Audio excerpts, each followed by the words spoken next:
Hi guys, and welcome back to the channel. Today on LR Live we are back with the Discovery 3. Now we're just doing a few little jobs because if you recall previously in an episode I said we'd fix the Discovery 3 once and for all. That was a lie.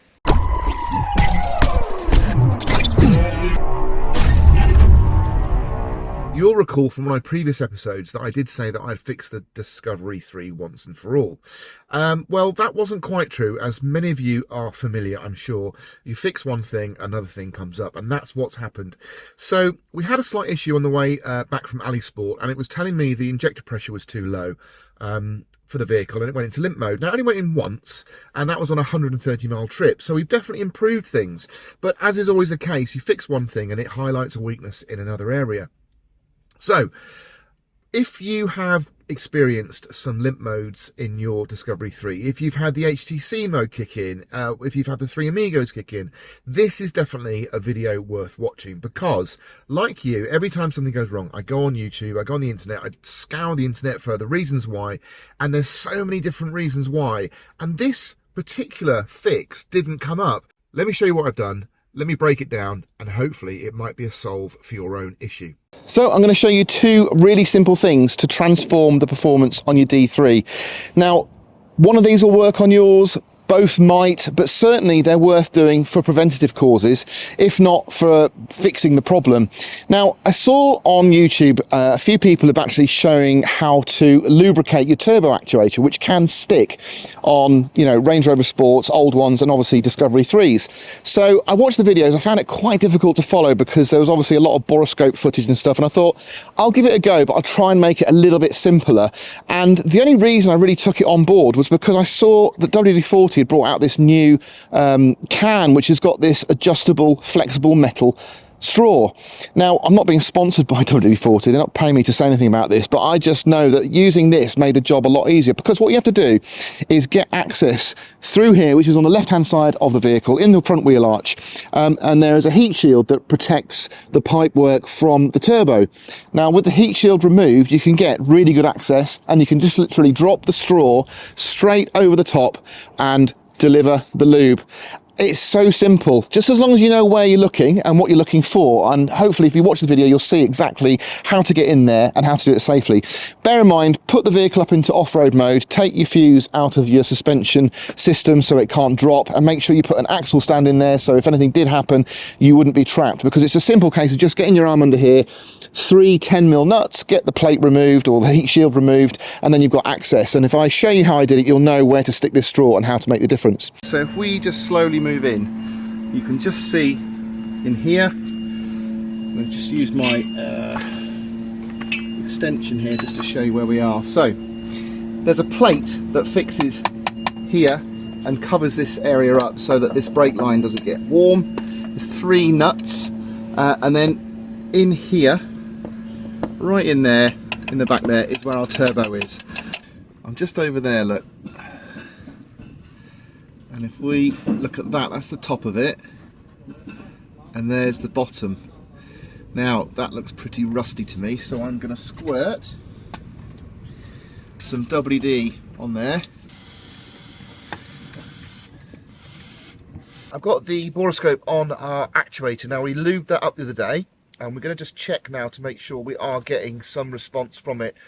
Now, it should go through its cycle, its freeing cycle, every time you turn the engine off. So we're going to leave this running. I'm going to go and do it myself now.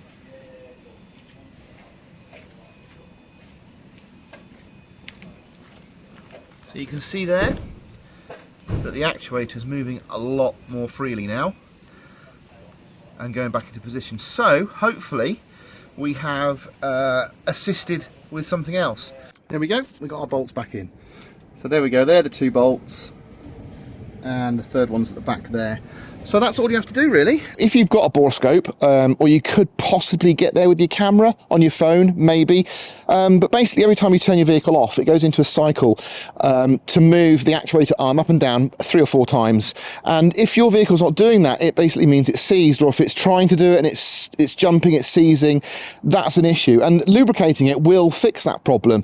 So I would recommend that anybody, for the cost of £8, do this to their Discovery 3, because if it's not an issue now, it will be in the future when it does finally seize up, and you're just going to prevent that. But you can see from the footage I show you just how rusty mine was before we lubricated it. So that is job number one. Now, if we go back and look at some of the previous fault codes we had on the vehicle, we've addressed most of those. So if you go way back when the vehicle was constantly going to limp mode, it turned out to be the steering angle sensor, which we rectified. But we have had a new fault code. We plugged in the iCarSoft OBD reader and it came up with a low pressure injector issue. Now, this sensor isn't something that's been talked about that much on YouTube, certainly, and the only reason I came across this as a potential fix for the vehicle was because the guys at LR Parts basically said, well, we used to sell loads of those sensors on LR3s and for Discovery 3s, so there's a good chance it could be that. But when they looked, they didn't have any, and that's because their supplier had just stopped doing them.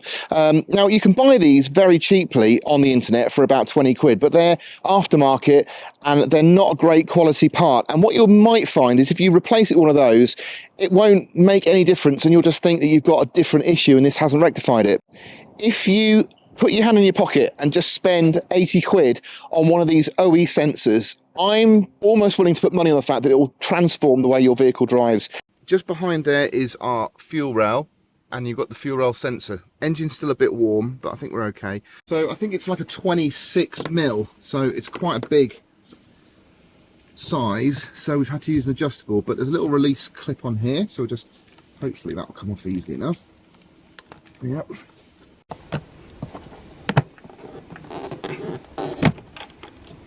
Crack that off.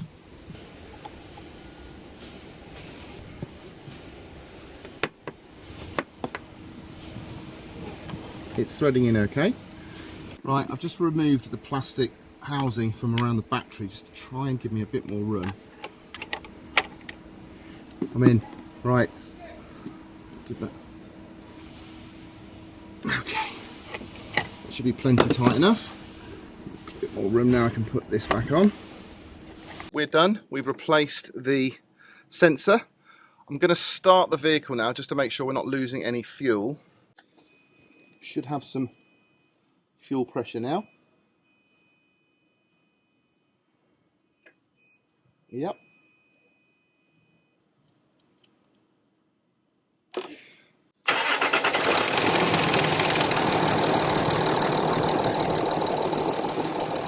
So the reason I know this is working is because since we fitted the new sensor, we've been getting an MPG of 22 to the gallon, which is what you should be getting, apparently, talking to some of the other guys, out of a Discovery 3. Now, beforehand, I was getting like 32 to the gallon. That just goes to show that I was basically starving the engine of fuel. And that's why I was getting those codes of the injectors not receiving enough pressure, because they just didn't have the fuel for it. But now we've fitted the OE sensor for the fuel rail pressure sensor. We're getting proper readings on MPG. We're getting no smoke. We're getting massive power, and we're limp-free mode now for 27 days. And I'll put a link in the description below as how you can get one of these OE parts yourself. So there you go. That is pretty much what I've done to the Discovery. And with the help of that fuel rail sensor, it's just massively improved the Discovery. Almost to the point where I want to say again, I fixed it once and for all, but I know that's not the case.